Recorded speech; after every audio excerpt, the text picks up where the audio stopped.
Class 10th का एक important topic refractive index के न्यूमेरिकल। बहुत डरते हैं बच्चे इससे, तो मैं उसको आज इजी करने के लिए आपके सामने 4 क्वेश्चन रखूंगा और चारों क्वेश्चन बहुत आसानी से आप सीख सकते हैं और उसी पे बेसिस आपके सारे क्वेश्चन एग्जाम में पूछे जाएंगे। तो डरना बंद, आज से रिफ्रैक्टिव इंडेक्स को देखो कैसे न्यूमेरिकल करते हैं। उसके first question, speed of light in air is 3 × 10⁸ metre per second, calculate the speed of light in glass. Refractive index of glass is 1.5।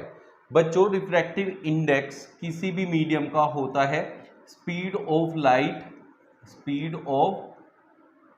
Light in air divided by speed of light in medium. बस इसको use करना है। Glass का जो refractive index है वो आपको दिया हुआ है, that is 1.5 equals to speed of light in air is 3 × 10⁸ metre per second.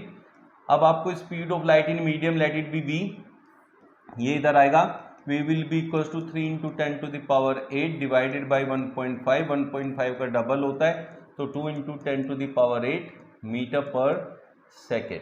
Most preferred और रेगुलरली पूछे जाने वाला क्वेश्चन है रिफ्रैक्टिव इंडेक्स से, तो इस तरीके से बहुत आसानी से आप इसका आंसर निकाल सकते हैं। Speed of light in diamond is 125,000 kilometre per second. What is its refractive index? Refractive index of diamond पूछा है, तो रिफ्रैक्टिव इंडेक्स ऑफ डायमंड क्या होता है बच्चों?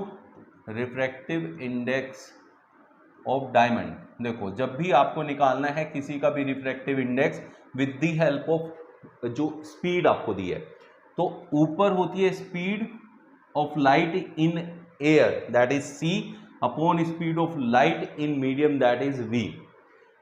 We need to find refractive index, therefore c is speed of light in air is 3 × 10⁸ meter per second divided by 125,000 into, देखिए ये है किलोमीटर पर सेकेंड, किलोमीटर। अब हमें बदलना है मीटर में, तो 1000 की मल्टीप्लाई कर दो 1000, तो हो गया मीटर पर सेकेंड। अब ये इससे कैंसिल आउट हो गया, इसीलिए रिफ्रैक्टिव इंडेक्स की कोई भी यूनिट नहीं होती, क्योंकि ये आपस में कैंसिल आउट हो जाती हैं।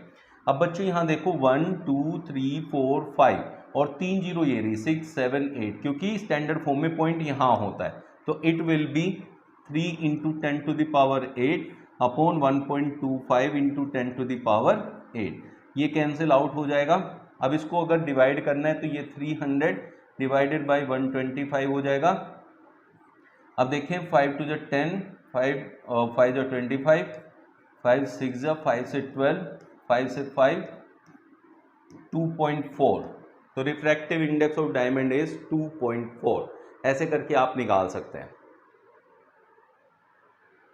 Refractive index of water with respect to air is 4/3। जब भी आपको ऐसे क्वेश्चन दिया है, जैसे यहाँ दिया रिफ्रैक्टिव इंडेक्स वाटर का एयर के रेस्पेक्ट में 4/3 है, what is the refractive index of air with respect to water?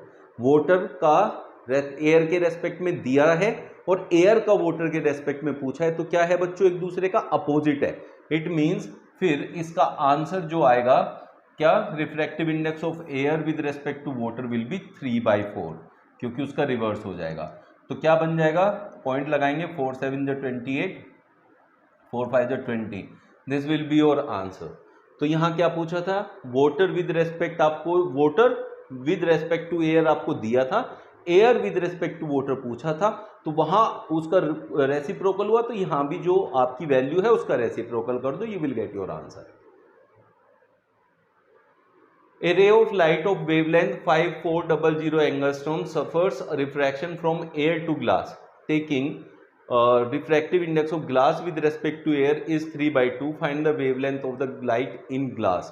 तो ऐसे केसेस में जो रिफ्रैक्टिव इंडेक्स आपको दिया है that will be equals to λ1 upon λ2, ये है आपके वेवलेंथ।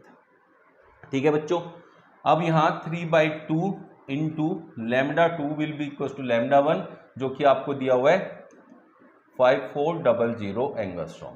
तो λ2 की वैल्यू आपसे पूछी है, तो 5400 इंटू 2/3, तो ये हो गया 3600 एंगस्ट्रॉम में ही आएगा, क्योंकि यहाँ λ1 की जो वैल्यू है एंगस्ट्रॉम में दी हुई है। तो ऐसे केसेस में याद रखना है कि जो रिफ्रैक्टिव इंडेक्स होता है वो आपका λ1/λ2 के इक्वल होता है, जिसकी वैल्यू दी है दूसरे की, यू कैन फाइंड आउट। ये थे आपके 4 मोस्ट रिपीटेडली पूछे जाने वाले क्वेश्चंस। इनको आप करके जाइए अच्छे से, इन्हीं के बेसिस पे सारे क्वेश्चंस बनेंगे। मिलते हैं कल फिर नए सेशन के साथ। Thank you.